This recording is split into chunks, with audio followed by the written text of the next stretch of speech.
संतप्त मानस शांत हूँ जिनके गुणों के गान में।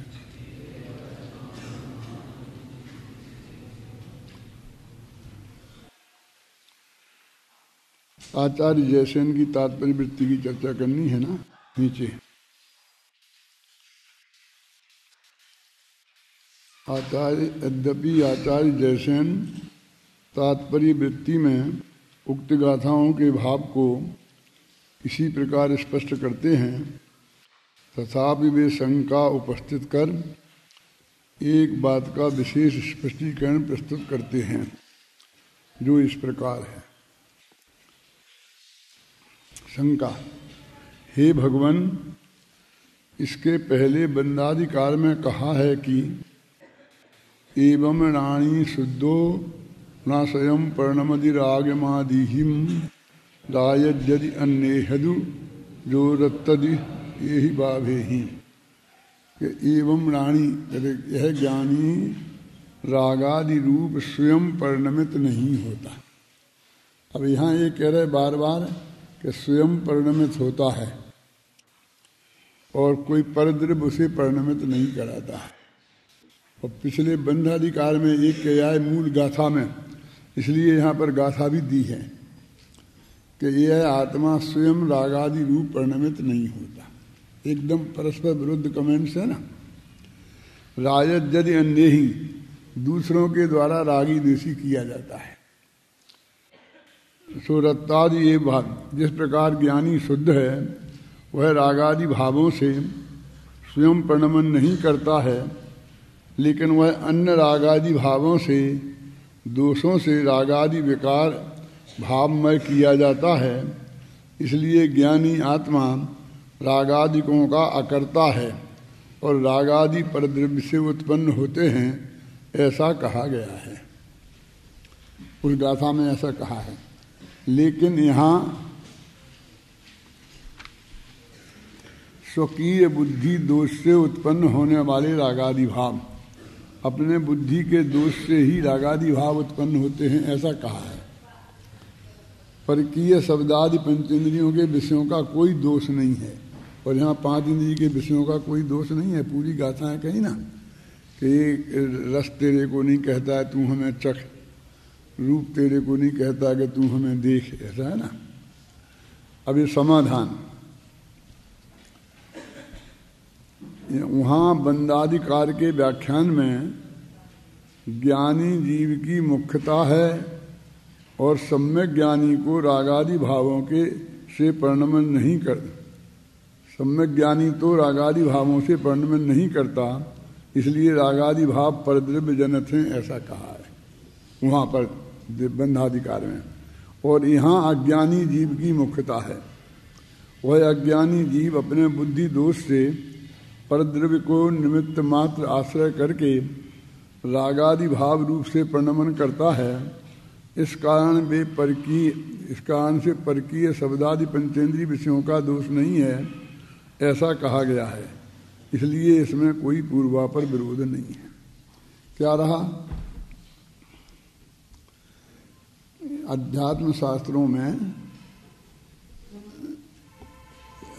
श्रोताओं को जिस प्रकार का वो हो गया ना दोष, तो उस प्रकार से वहाँ वर्णन करते हैं। टूर्नामेंट जी ने मुख्य प्रकाशक में दिया ना कि जहाँ व्यवहार की अधिकता हो तो वहाँ व्यवहार के निषेध रूप वर्णन करते हैं, और जहाँ पर ऐसा हो कि निश्चय की मुख्यता हो गई हो और व्यवहार की उपेक्षा हो रही हो, तो वहाँ पर इस बात का जोर देते हैं कि नहीं, व्यवहार का पालन करना बहुत जरूरी है।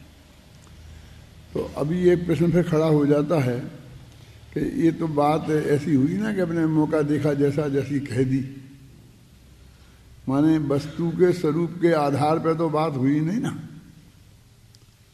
ऐसा लगता है ना अपन को। ये तो आप ऐसे ही बात कह रहे हो कि जब जैसा मौका लगा वैसी बात कह दी। तो कहते देखो, वस्तु में ही ऐसा दोपना पड़ा है और इसलिए अपने नयों की विवक्षा है। अब वो नए कब कहाँ कैसे लगाना ये तो वक्तुम इच्छा विवक्षा, विवक्षा का अर्थ ही होता है वक्तुम इच्छा, बोलने वाले की इच्छा का नाम विवक्षा है। वो जिस बात को समझाना चाहता है उस बात की बात करेगा। तो ये वस्तु के स्वरूप में ये व्यवस्था है। देखो ये भगवान आत्मा अनादि अनंत नित्य भी है, अनादिकाल का है और अनंत काल तक रहने वाला है, इसमें कोई शंका की गुंजाइश है? और ये प्रति समय बदल रहा है, इसमें भी किसी को शंका की गुंजाइश है? इसकी पर्याय प्रति समय बदल रही है, पर्याय दृष्टि से ये और द्रव्य दृष्टि से अनादि है। ये दोनों ही बातें परम सत्य है ना।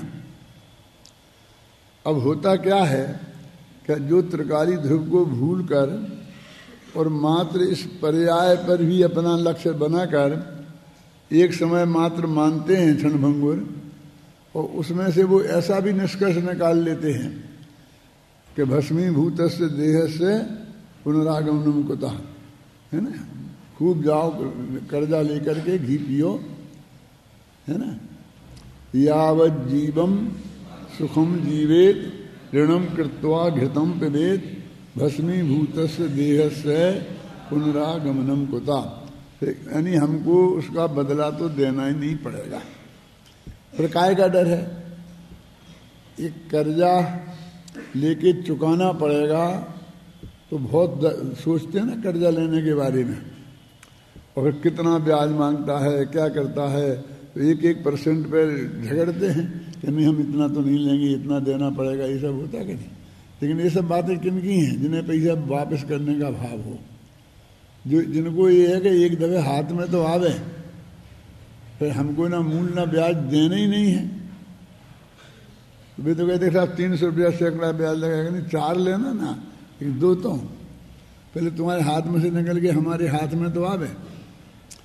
तो 2 तरह के लोग होते ना। देखो अनित्य है, ये बिल्कुल सही बात है, प्रति समय बदल जाएगा, ये सही बात है, लेकिन उसका ऐसा अर्थ निकाल करके और ऐसा असदाचारी जीवन अपनाए तो वो सही नहीं है ना। तो उसको वो जो नित्य पक्ष है वो बताना पड़ेगा कि भैया अनादिकाल से है और अनंत काल तक रहेगा। और उनको ये समझाना पड़ता है कि देख तूने इस भव में कर्जा नहीं लौटाया तो अगले भव में बैल बन के लेना पड़ेगा। किसान क्या करते हैं ना कि बैलों से खेत जोतते हैं, और फिर बच्चा बैल कमजोर, कभी ना कभी कमजोर पड़ते ही है ना, बुढ़े होते हैं, बीमार होते हैं, तब वो खेत में बैठ जाते हैं, चल नहीं पाते हैं, तो उन्हें मार मार करके खड़ा करते हैं, क्योंकि उस वक्त दूसरा बैल कहाँ से लाए। तो खेती कैसे करना? खेती तो करनी है ना। और अब तो उसके पैसा जुटाने पड़ेंगे, खरीदना पड़ेगा। माने अपन को तो ऐसा लगता है बड़ा दुष्ट है ये, लेकिन उसकी कितनी बड़ी प्रॉब्लम है, उसकी कितनी बड़ी प्रॉब्लम है कि वो क्या करे। अपने जंगल में एक आदमी मजदूर ले गया था सामान, और उसने जंगल में छोड़ दिया। अब अपन चाहते तेरा पैसा 1 पैसा नहीं दूंगा, मैं ऐसा नहीं करूंगा, धमका रहे होते, उन्हें उठा के ले चल। तो उसकी उस पर तो दया आती है कि भाई वो उसकी तबीयत खराब होगी, बेचारा थक गया है, लेकिन हम भी तो संकट में खड़े हैं जंगल में, तो हम क्या करें। दूसरा मजदूर मिलता हो तो उसे भी दे दें और दूसरे को भी दे दें और ले जाएं। तो वो बैलों के प्रति अत्यंत दयालु भी होता है और अत्यंत निर्दय व्यवहार भी करता है किसान। तो किसान को ये धमकाते हैं कि तूने यदि अभी कर्जा नहीं चुकाया तो तुझे सेठ जी का बैल बनना पड़ेगा और फिर बैल बन के चुकाना पड़ेगा। माने दोनों का उद्देश्य सदाचार लाना है। बात भी सच्ची है कि अगले भव में भी उस सेठ जी को पैसा चुकाना पड़े चाहे ना चुकाना पड़े, लेकिन जो हम काम कर रहे हैं उसका फल तो हमको अगले भव में भी मिलने वाला है ना। यानी हम मरने पर ही तो हम समाप्त नहीं हो जाएंगे। तो इसलिए नित्य पक्ष और अनित्य पक्ष दोनों का आवश्यकता के अनुसार विवेचन करना पड़ता है। ऐसे ही अज्ञानी जीव, भाई मेरे को क्या है, ये तो कर्म के उदय ने कहा, कर्म ने ही सब कुछ किया। ऐसा कर्म पर टालता है और अपने माथे पे कोई जिम्मेवारी नहीं रखना चाहता निश्चयभाषी जैसा, तो उसे बता रहे कि नहीं नहीं तेरा ही अपराध है, तेरा ही अपराध है। क्यों? क्योंकि ये भूमिका काहे की बन रही है? अभी अपन प्रतिक्रमण प्रत्याख्यान उसमें जा रहे हैं ना, तो गाथाओं का तुम पाठ करते हो ना अभी, तो वे आती हैं, बहुत अच्छी गाथाएं हैं, कलश तो बहुत ही बढ़िया हैं और उनका पद्यानुवाद बहुत ही मार्मिक है, जो प्रतिक्रमण प्रत्याख्यान और आलोचना का। तो हमको प्रतिख्यान अपनी गलतियों को स्वीकार करके और भविष्य में गलती नहीं करें इस संकल्प के साथ आगे बढ़ना है ना। तो ये तीनों चीजें मिला करके ये बात हो जाती है। प्रतिक्रमण माने आज तक की जो गलतियां हुई हैं उनकी सच्चे हृदय से स्वीकृति, और भविष्य में नहीं करेंगे इसका संकल्प, और वर्तमान में हो रही हैं उनके भी खेद व्यक्त करके उन्हें छोड़ना। तो इस तरह तीनों मिलकर के हमें गलतियों को सुधारने की बात पर हमें ले जाना है। तो पहले तो ये बताना पड़ेगा गलती तूने ही की है, तेरी ही गलती है, इसमें कर्म वर्म का कुछ लेना देना नहीं है। तो वहाँ कर्म के उदय की जो निमित्तता है उससे इनकार नहीं है, ख्याल में है ना। और यहाँ दूसरी जगह जब ये अपने को अपराधी मान के बैठ जाता है, और हम तो क्या करें, हम तो ऐसे ही हैं, ऐसे ही हैं। ऐसी बात नहीं है, तुम अपराधी नहीं है, तो ऐसे कुल का है, ऐसा है वैसा है, उसको फिर खड़ा करते हैं। यदि वो बिल्कुल ही ठंडा पड़ जाता है तो उसको वो बात करते हैं, और वो भी कोई झूठी नहीं है, वो बात जो कहीं बताई जाती है हम लोग के व्यवहार में भी, वो भी सत्य ही होती है। हर आदमी में कुछ क्वालिटीज भी होती हैं और कुछ डिसक्वालिटी भी होती हैं, ख्याल में आई ना। तो मौके मौके पर डिसक्वालिटी याद करानी पड़ती है और मौके मौके पर क्वालिटी याद करानी पड़ती है। तो ये नहीं है कि मुँह देखी बात कर रहे हैं, बल्कि वस्तु के स्वरूप में ऐसी बात है और उसके प्रतिपादन की शैली में भी ऐसी बात है, और आगम की आज्ञा से वो बात है। कुंद कुंद नहीं समझते थे कि मैं यहाँ पीछे अभी हाल बंदाधिकार में ये बात कह के आया हूँ और अभी यहाँ ये कह रहा हूँ, लेकिन उन्हें कोई अटपटा लगता ही नहीं ना, क्योंकि उनको पूरा वस्तु का स्वरूप हाथ पर रखा ख्याल में है कि वो भी बात गलत नहीं थी, इसलिए बहुत शांति से जवाब दे देते हैं कि हाँ वहाँ ये प्रकरण था, गुरुदेव ने कह दिया ना। गुरुदेव कहें मुझे माथे पे काय के सल पड़े, कोई मैंने थोड़ी कही वहाँ ये कहा था और यहाँ ये कहा। ये तो खुद आचार्य की गाथा वहाँ है और उन्हीं आचार्य की गाथा यहाँ है, तो मुझे तो सिर्फ बताना है अपेक्षा है? मैं इसमें गिल्टी फीलिंग किस बात की करूं?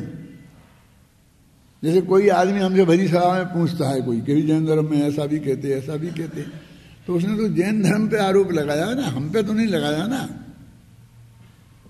अब हमारी तो बात यह है कि जैन धर्म में जो सच्ची बात है हम बताएं, हमें क्या छिपा के करना है। जो अपेक्षाएं हैं हम वो बता दें। तो रमल जी ने बार बार यही किया है मोक्ष समाज प्रकाशक में, वहां पर ये अपेक्षा थी, यहाँ ये अपेक्षा थी, वहां ये अपेक्षा थी, यहाँ ये अपेक्षा है।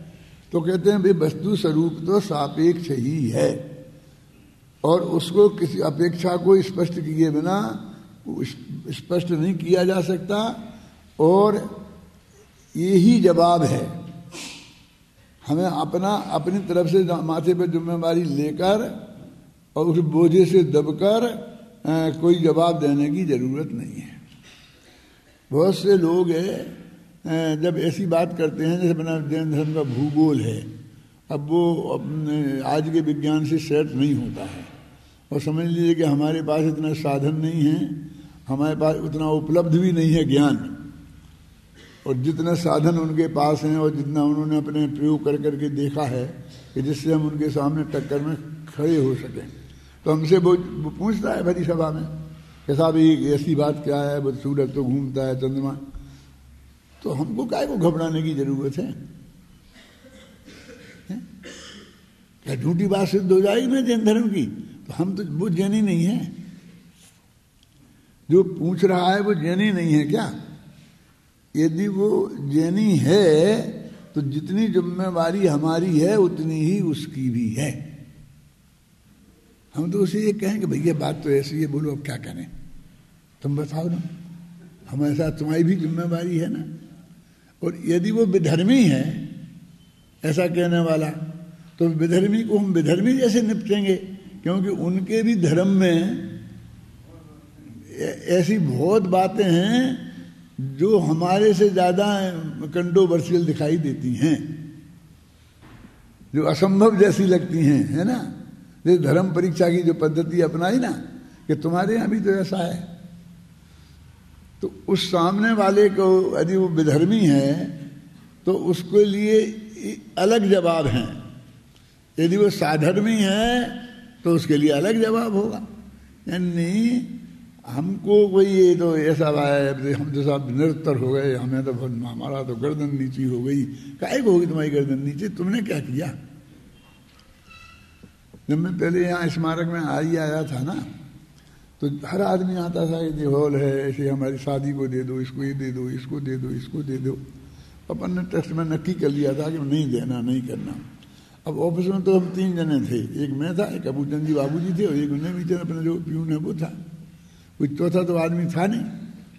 बोधका जी तो विदेश में रहते थे, कभी कभी पारनी जी यहाँ आगे रहते थे, जैसे अभी अंत में रहते थे ना निरंतर, ऐसे नहीं रहते थे, आते थे बहुत संभालते थे लेकिन निरंतर नहीं रहते थे, तो इसलिए अपन को ही सब निपटाना पड़ता था। तो वो बाबूजी बोलते थे मेरे से कि हमें लोग बहुत परेशान करते हैं, हमें परेशान करते हैं। तुम काहे को परेशान होते हो? कि साहब वो बहुत आग्रह करते हैं कि हमें दे दो। फिर ये कहते उसको क्यों दिया था, उसको क्यों दे दिया था, तुम्हारा तो ये हुआ था, बुद्ध के की लड़की की शादी तो यहीं से हुई थी, आपकी लड़की की भी शादी यहाँ हुई, पंडित जी की भी, हमें क्यों नहीं दोगे? सब तरह की बातें करते हैं। मैं तुम काहे को परेशान होते? तुम्हारी लड़की की तो नहीं हुई, तुम्हारी तो कोई नहीं कह रहा है ना, है? तुम शांत भाव से कह दो ना कि नक्की किया है कि नहीं देना, बस खत्म। वो 100 दफे कह दो, 101 दफे तुम कह दो। वो कैसा, वो बुद्ध का जी का क्या हुआ था, अब उनकी है ये, तो उनसे पूछो, उनसे हम क्या करें? उनने बनाया है हॉल पूरा, है? तो उनकी क्या बात करते हो कि पंडित जी 24 घंटा यहाँ इसी में लग रहे हैं, सारी जिंदगी लगा दी है, तो वे कहाँ करने जाएंगे? भाई उनका तो घर है, उनका तो यहाँ होगा, और आपको नहीं मिलेगा, ये हमारे तय है। और अभी आपको बाकी क्यों जाना, हमारे पास भेज दो, जिसके पास भेजना हो भेज दो। अब फिर आप क्या करोगे? हम भी इसी प्रेम से निपटाएंगे, हमें क्या करना? हम भी हम जो जवाब बता रहे तुम्हें वो कोई गलत थोड़ी है, वो सही है ना।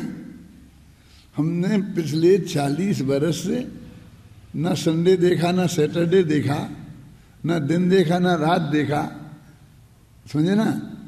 और इसके लिए हमने समर्पित कर दिया, तो ये भी हमारे लिए पूरी तरह समर्पित है। इसमें कौन से आश्चर्य की बात है?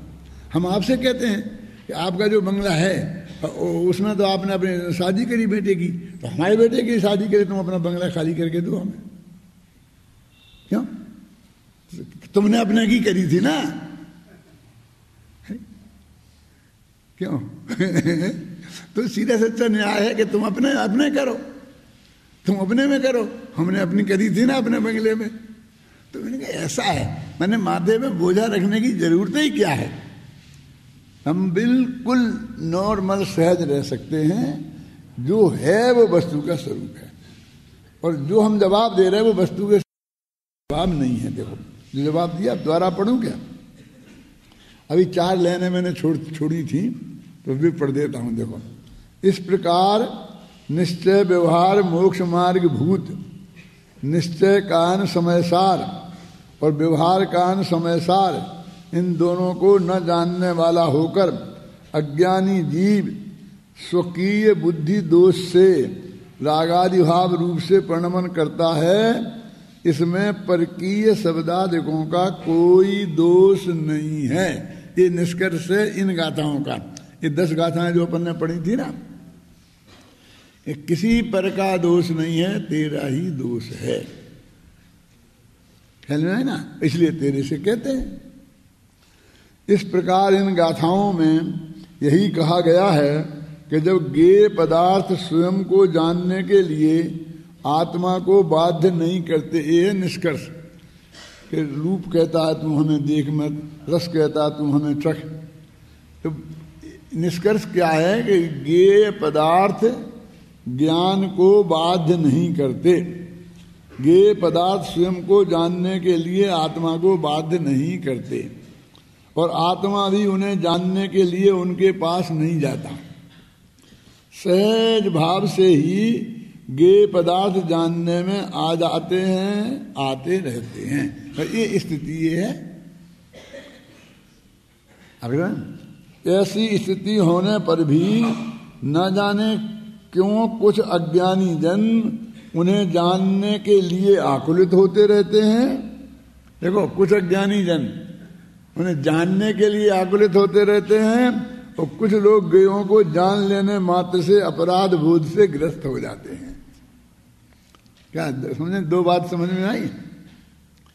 एक तो उन्हें आकुलता करते हैं जानने के लिए, और एक पर जानने में आ गया, ये अपराध हो गया।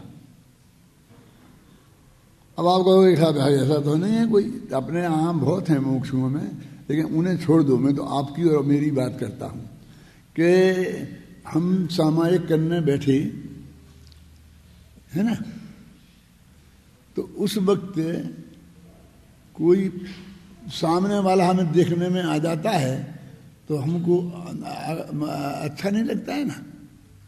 हम तो आत्मा को जानने के लिए बैठे थे, हम तो अपने इस मन में लगाने में बैठे थे।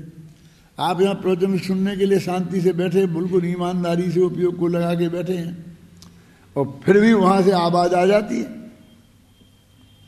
आ जाती ना, आपके कान में पड़ जाती है। तो अब आपने क्या गलती की, क्या अपराध हुआ, आपसे क्या गलती हुई? तो ऐसे कहते हैं कि ज्ञान का ज्ञेय पर पदार्थ बन गए तो भी तुम्हें आकुलता करने की क्या जरूरत है? और नहीं बने क्यों? अपन प्रवचन सुन रहे हैं और सामने की सड़क से बारात निकल गई, और कोई ने अपन से पूछी कि यहां से बारात निकली अभी, हमें तो पता नहीं है, क्या? तो उसमें तुम्हें काय का शर्म आ रही कि साहब सामने इतनी बड़ी बारात निकल गई गाजे बाजे के साथ में, और जी कैसा मुंह रखे, इतना ही पता नहीं चला, इतना ही। उसमें काय की मुंह रखता है? हम क्षयोपम ज्ञान वाले जीव हैं, तो हमारे ज्ञान का स्वरूप ही ऐसा है कि कभी जो पर गे जानने में आते हों आ जाते हैं, नहीं आते हैं नहीं आते। केवल ज्ञानी को नहीं है ये सुविधा। अपन कहते केवल ज्ञानी को बहुत बढ़िया है, सब जानने में आता है, कभी ऐसा कोई उड़ाना नहीं मिलेगा। चाहे तुम इसी क्वालिटी कह लो चाहे डिसक्वालिटी कह लो कि ये सुविधा नहीं है कि मुझे नहीं जानना है। अभी आप सामायिक के टाइम पे आपको चाहिए ना ये सुविधा कि और कोई चीजें मेरे ध्यान में नहीं आए। लोग हमें बस शिकायत लेके आते हैं कि जब आत्मा का ध्यान करने बैठते हैं तो सबसे ज्यादा दुनिया दिखाई देती है, आत्मा तो दिखाई नहीं देता और सारे बाह्य पदार्थ दिखाई देते हैं। तो क्या उपाय है धन कुमार जी, बोलो आप। यदि हम ये बताएं कि दिखाई दिखने दो ना, तुम्हारे बाप का क्या बिगड़ता है कि क्या पंडित है क्यों? इन सारा गे तेरे ज्ञान में झलक गया तो अभी इतना घबरा रहा है थोड़े से में, जब तू केवल ज्ञानी हो जाएगा तो प्रति समय सारा आनंद ये झलकेंगे, तब तेरी क्या हालत होगी? तुझे तो वहां पहुंचना है ना कि सारे अनंत गे झलकेंगे। तो अभी थोड़े बहुत तेरे ज्ञान के गे बन गए तो बन जाते, क्या है? तो लिखा है कुछ लोग पर हमारे ज्ञान के गे क्यों बन गए? वे कुछ लोग कौन हैं? अपने में देखो ना कि जब कभी हम सामायिक के नाम पर बैठते हैं, किसी काम के नाम पर बैठते हैं, परीक्षा देने बैठते हैं, पढ़ने के लिए बैठते हैं और चाहते हैं कि हमारा पूरा मन इधर लगे, यहाँ वहाँ मन नहीं जाए, चाहते ना, और फिर भी और पदार्थ हमारे ज्ञान के गे बनते हैं, तब हम भी आकुलित होते कि नहीं होते? फिर भी ज्ञान के गे बनेंगे तो ये क्या गजब हो गया। वो मैंने वो उदाहरण दिया था, याद है कि नहीं, कि वो एक बुढ़ी अम्मा चिल्ला रही थी ना कि जमाई राजा बेटी को ले गया, जमाई राजा बेटी को ले गया। क्यों है पता या नहीं पता? कि जंगल में एक बुढ़ी अम्मा जा रही थी, साथ में एक बच्ची थी उसकी और एक पोटरी थी। एक घुड़सवार आया पीछे से, दो अच्छा चलते चलते तो भैया जरा रुको, कहाँ जा रहे? फलाना गाँव, हमें भी वहीं जाना है। ये लड़की बहुत थक गई है और ये मैं भी बहुत थक गई हूँ ये सामान की, इस लड़की को बैठा लो तुम घोड़े पर, पोटली रख लो और बस गांव में हमें छोड़ देना, 2 किलोमीटर गांव है बस। पहले तो उसने कहा कहाँ झंझट में पढ़ूं, चला गया। आगे उसने उससे कहा कि यार अपन ने कितनी बेवकूफ़ी की, ये तो दहेज शहर लड़की मिल रही थी है? ये बुढ़ी अम्मा अपना कहाँ पीछा करती है? लौट के आया और बैठालने को तैयार हो गया। तो इससे बेटा तेरा नाम क्या है? क्या मेरा नाम जमाई राजा। अब बेचारी क्या जाने जमाई राजा नाम होगा।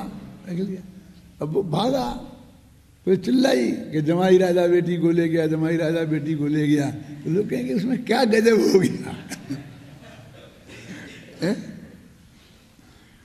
कह रहा हूँ आज सामायिक के टाइम में इतने पदार्थ जानने में आ गए। अरे क्या गजब क्या हो गया है? वो तो स्वभाव परिणमन है।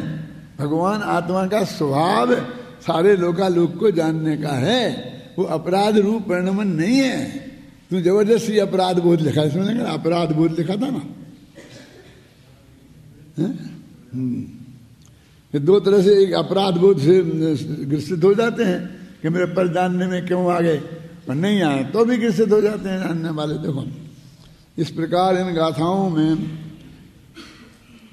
यही कहा गया है कि जब ज्ञेय पदार्थ स्वयं को जानने के लिए आत्मा को बाध्य नहीं करते और आत्मा भी उन्हें जानने के लिए उनके पास नहीं जाता, सहज भाव से ही ज्ञेय पदार्थ जानने में आ जाते हैं, आते रहते हैं, ऐसी स्थिति होने पर भी न जाने क्यों कुछ अज्ञानी जन उन्हें जानने के लिए आकुलित रहते हैं और कुछ ज्ञेयों को जान लेने मात्र से अपराध बोध से ग्रस्त हुए। कुछ अज्ञानी जन, ये दोनों ही जगह लगा ना, अज्ञानी जन। बड़े बड़े बड़े ही आश्चर्य की बात है, क्योंकि परज्ञेयों को जानने और नहीं जानने इन दोनों स्थितियों के प्रति सहज भाव धारण करना ही मार्ग है। सहज भाव धारण करना ही मार्ग है बस। अब आत्मख्याति में आचार्य अमृतचंद इसी भाव का पोषक कलश काव्य लिखते हैं जो इस प्रकार है। पढ़ो भाई।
दीपक है अभी इस हॉल में रखा है और जितनी चीजें हैं उनको प्रकाशित कर रहा है।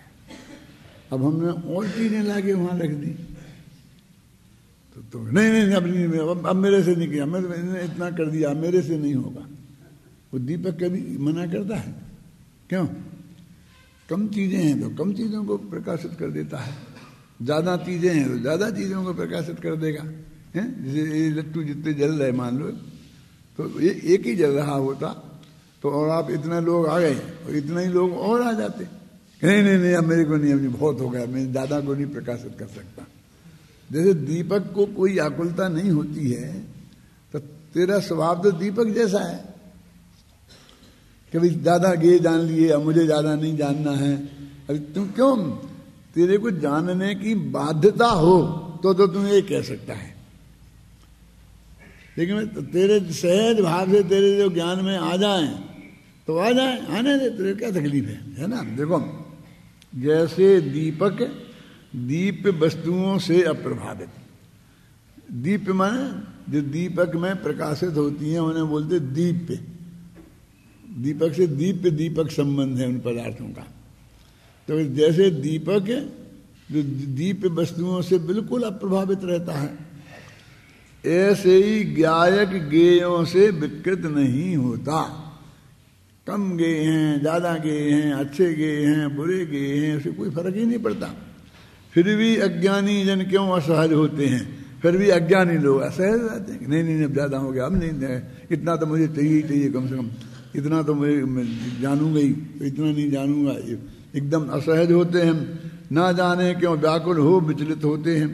ऊपर लगा ना, देखो सहज उदासीनताम मुंचती, सहज उदासीन होना चाहिए ना गेयों के प्रति, तो हम उस सहज उदासीनता को छोड़ देते हैं।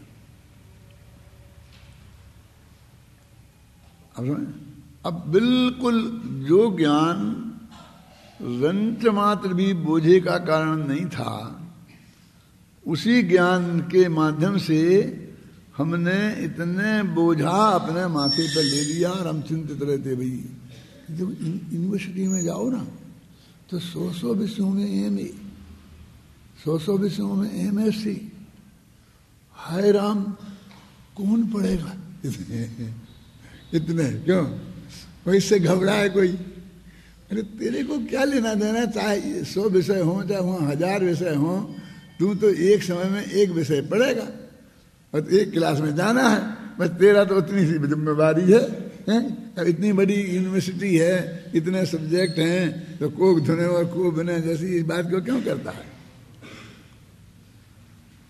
तो गुजराती भाई थे पंडित विद्वान, मतलब स्वाध्यायी विद्वान, नेमीचंद काका उनका नाम था। तो वे एक उदाहरण दिया करते थे कि एक आदमी था, वो रुई धुनने का काम करता था, तो वो बम्बई गया, वो तो सच्ची घटना कहते थे, सच्ची घटना सुनाई।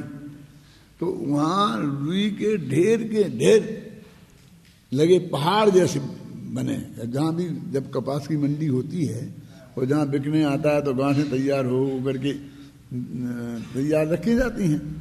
तो ये क्या है कि रुई है, और वो रोजीना उसको धुनने का काम करता था। तो 2-3 किलो रुई को मुश्किल से धुन पाता था। वो इतने में तो उसको बहुत दर्द यहाँ होने लगता है, ऐसे धुनते थे ना, इधर बहुत दर्द होने लगता था। इतनी रुई,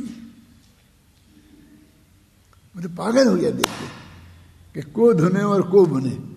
वो समझते इतनी रुई को धुनना पड़ेगी, फिर बाद में उसका सूत काट के बनाना पड़ेगा, फिर उसको कपड़ा में बुनना पड़ेगा। वो सारा काम कोरी था ना, कोरी तो सब काम करता था। तो कौन धुने और कौन बुने, ऐसा ये तो पागल हो गया। अब बहुत इलाज किया कि समझ में नहीं आया। फिर मनोवैज्ञानिक डॉक्टर के पास गए तो उसने सारी बात समझ करके और उसने कहा ठीक है कल इनका इलाज हो जाएगा, या ले जाओ घर में। तो सुबह उसने वो अखबार वाले को कहा कि इसके मकान के सामने तुम जाके चिल्ला के बोलना। वो तो गुजराती में ऐसा बोलते थे कि बम्बई में रुई बाजार में लागेली आग कि बम्बई के रुई बाजार में आग लग गई और सारी जितनी रुई की गांठें थी वो सब जल के खाक हो गई। वो ऐसा चिल्ला करके बोलता था। ऐसा एक नकली अखबार भी छपा लिया होगा, जो भी किया होगा। तो उसने सुना कि क्या हुआ कि वो आग सब सुई जल गई, एकदम ठीक हो गया। क्यों? अब कहीं अब नहीं बुनना पड़ेगी, धनना पड़ेगी, अब बुनना नहीं पड़ेगी और धनना नहीं पड़ेगी। समझ में आए ना? तो ऐसा सारा अपने माथे पे बोझा क्यों ले रखा है तुमने? तो देखो सबको जानना अनिवार्य नहीं है इसलिए जानने का बोझा माथे पे क्यों रखता है? और जानने में आ जाए तो वो भी कोई अपराध नहीं है। देखो कोई माँ बहन है, अब वो को तुम उसको वो नहा रही हो और तुम उसे देखने की कोशिश करो तो तुम्हारा अपराध है। अभी मान लो कि वो यहाँ सहज भावे जा रही है और एकदम उसकी गांठ खुल गई और कपड़ा उतर गए 2 मिनट में और तुम्हारे देखने में आ गई, तो तुमसे कौन कहता है कि तुमने उसे क्यों देखा, क्या किया? कोई तुम्हें अपराधी मानता है? नहीं मानता ना। बस वो जल्दी अपना कपड़े पहन के चली जाती, सब नॉर्मल रहता है, सारा सब दुनिया नॉर्मल चलती है कि नहीं चलती है? तो ऐसे कोई गे तेरे जानने में आ गए, उससे तुम अपराधी हो गया, ये अपराध बोध भी अच्छा नहीं है। देखो आचार्य खेद व्यक्त करते हुए कहते हैं ऐसा क्यों होता है? तात्पर्य यह है कि यद्यपि ऐसा होना नहीं चाहिए तथापि ऐसा होता है, यह तथ्य है। ये पांडे राजमल जी का है। पांडे राजमल जी का तो जानते हो ना, कलस्टी का जिन्होंने लिखी है। भावार्थ इस प्रकार है कि कोई मिथ्यादृष्टि जीव ऐसी आशंका करेगा कि जीव द्रव्य ज्ञायक है और समस्त ज्ञेय को जानता है, इसलिए परद्रव्य को जानते हुए कुछ थोड़ा बहुत रागादि अशुद्ध परिणति का विकार होता होगा। माने हम जानेंगे तो थोड़ा बहुत राग द्वेष हो जाएगा, ऐसी कल्पना करके मुफ्त में ही।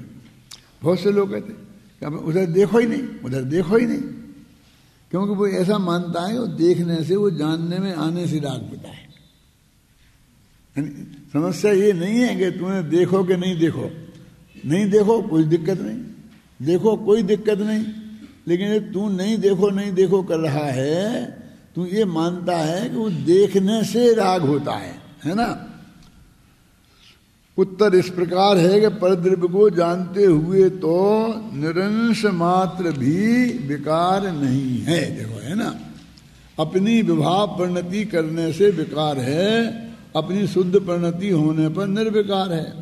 भावार्थ इस प्रकार है कि जिस प्रकार दीपक प्रकाश स्वरूप है, घटपट आदि अनेक वस्तुओं को प्रकाशता है, प्रकाशते हुए जो अपना प्रकाश मात्र स्वरूप था वो वैसा ही है, विकार तो कुछ देखा नहीं जाता।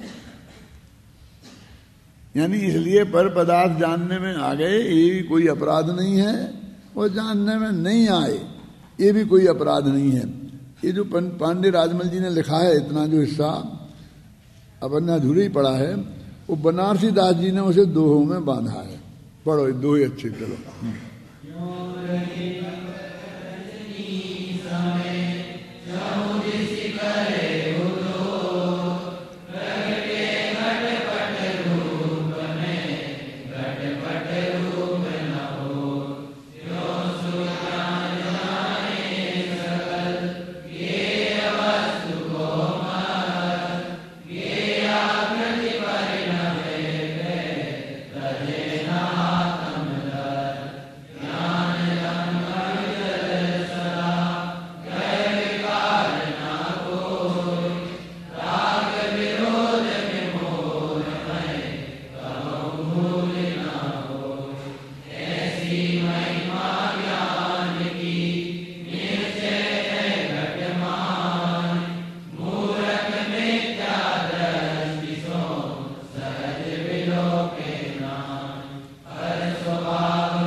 जैसे दीपक रात्रि के समय में चारों तरफ उजेला करता है, जो जो भी पदार्थ उसके उजेले में आते हैं वे प्रकाशित हो जाते हैं, है ना। प्रगटे घट घट रूप में घट घट रूप न होत, भले ही उसके प्रकाश में सारे घड़े घटपट जो भी पदार्थ हैं वे सब प्रकाशित हो जाते हैं, लेकिन वो दीपक घड़े रूप नहीं होता, कपड़े रूप नहीं हो, घटपट रूप नहीं होता। उसी प्रकार जो सुज्ञान जाने सकल गेय वस्तु को मर्म, ज्ञानी जीव संपूर्ण गेय वस्तुओं के मर्म को सहज भाव से जान लेते हैं। और गेयाकृति परिणमे पे तजेन आत्म धर्म, वो गेयाकार रूप परिणमित भी होता है, गेयाकार, लेकिन वो उससे उसका ज्ञानपना कुछ नष्ट नहीं हुआ। जैसे कि सोना है ना, डली के रूप में था, बिस्कुट के रूप में रहता, तो कोई गहने के रूप में था, अब उसको फिर दूसरा गहना बना दिया। तो उस सेठ के माथे पे, सुनार के माथे पे जरा भी सल आता है, क्योंकि वो जानता है कि सोने को कुछ नहीं हुआ है। उसका आकार बदलने से सोने को कुछ तकलीफ नहीं हुई, मतलब सोना तो पूरा सोना है। ऐसे ही गेयाकार परिणमित होने से ज्ञान में कुछ भी कमी ज्यादा नहीं आया है, कुछ ज्ञान का नुकसान नहीं हुआ। क्या देखो, ज्ञान धाम अविचल सदा गए बेकार ना कोई। ज्ञान धाम तो अविचल रहता है, वो तो उसमें कोई बेकार नहीं होता है। राग विरोध विमोह में कबहू भूल ना होए, भूल करके भी राग दोष विरोध में नहीं होता है। ऐसी महिमा ज्ञान की है, निश्चय है घट माई, और मूढ़क मिथ्या दृष्टि सो सहज बिलोके नाई। पर स्वभाव में मगन हुए ठाने राग विरोध, और धरे परिग्रह धारणा करे न आत्म सोच। आत्मा की पहचान तो करता नहीं, आत्मा का रिसर्च तो करता नहीं, और वह पर पदार्थों को ग्रहण करता है। वो क्या मान लेता है कि मैंने इसे जाना, इसका आकार मेरे ज्ञान में बना, तो मैंने इसे ग्रहण कर लिया। अब ग्रहण कर लिया तो परिग्रह हो गया, मतलब वो होता नहीं उसका। देखो, अपने रेल में बैठते हैं, बस में बैठते हैं, तब वो 4 घंटा के लिए वो सीट आपको रिजर्व हो गई, आपने अपनी सीट मान ली, बस खत्म, सीट मान ली अपनी, और आप उसकी जरा सी भी अनुकूलता प्रतिकूलता में सुखी दुखी होते हैं।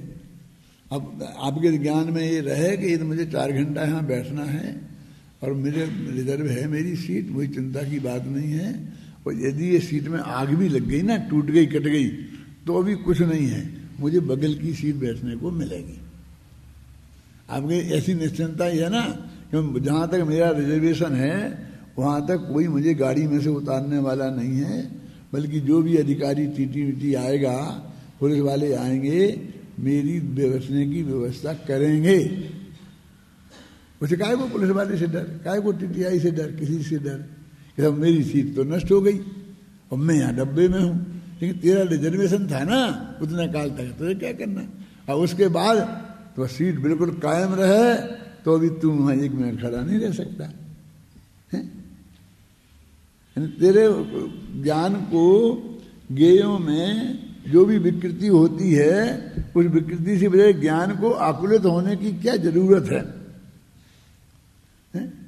वो ज्ञान को जो भी हो रहा सहज भाव से है, वो ज्ञान को उसमें होने की, आकुलित होने की रंत मात्र भी आवश्यकता नहीं है।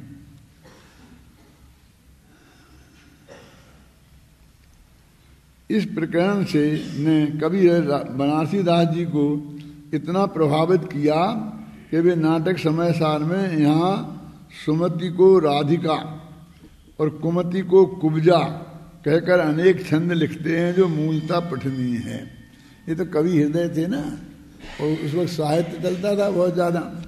जो आगरा में वो जाते थे व्यापार के लिए, बहुत बहुत दिनों तक आगरा रहे बनारसी दास जी।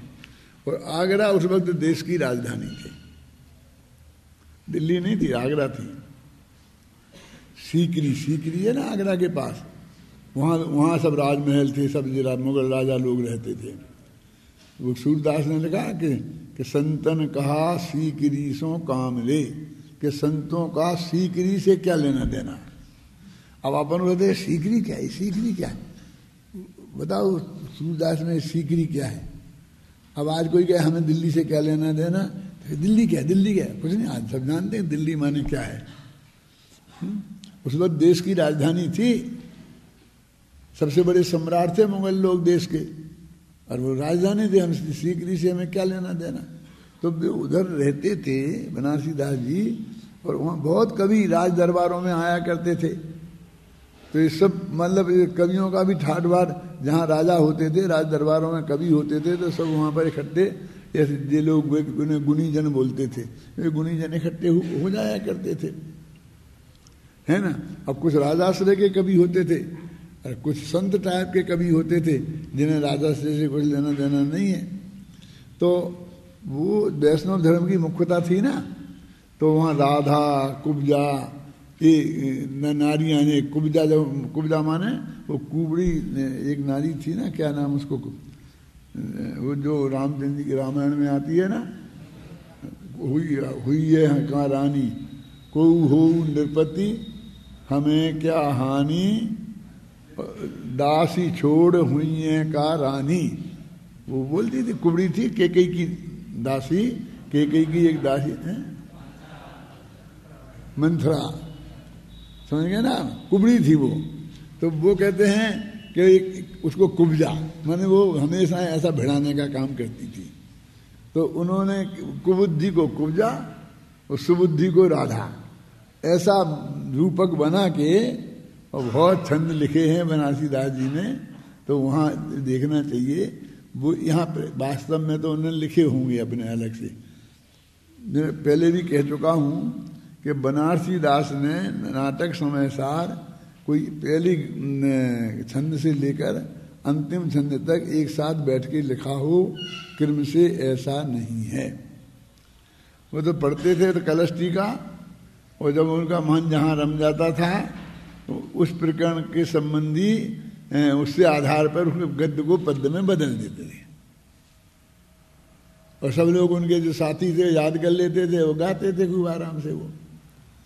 फिर जब उनका स्वर्गवास हो गया तब उनके शिष्यों ने और उन्होंने इकट्ठे कर करके वे छंद और उसको व्यवस्थित किया।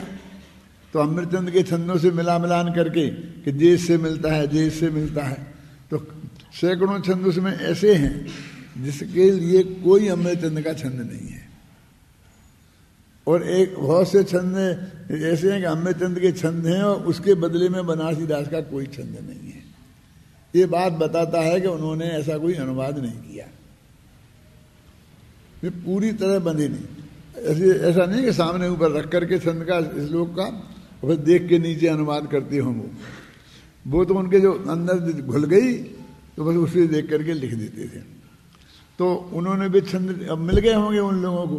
अब ये समस्या कि ये कहाँ डालें, इन्हें कहीं भी लगा सकते थे वो, लेकिन उनने ये प्रकरण में जहाँ सुमति दुर्बुद्धि की बात आई, ख्याल में आई ना, वहाँ उस प्रकरण में उन्होंने वो छंद लिख दिए, इकट्ठे कर दिए, बस इतनी सी बात है। अब उनको हम यहाँ दें तो फिर वही झंझट खड़ी होती है, इसके कौन से आचार्य के कौन से छंद का ये अर्थ है। ये तो जो जब पहले हमने छापा यहाँ पर जयपुर प्रिंटर्स से नाटक समय सार, तो उन छंदों को ऐसा ढूंढ ढूंढ के नीचे लिखा। उनका तो ऐसा नाटक समय सार था, लेकिन एक कौन से छंद का अनुवाद होगा ऐसा मिलान कर करके वो नीचे संस्कृत के वो छंद लिख दिए। नहीं तो पहले वो किताब में वो छंद ही नहीं लिखे रहते थे, बस कदम, बस इनका ये नाटक समय सार है, वैसे आप पढ़ लो। चलो हो गया समय तो।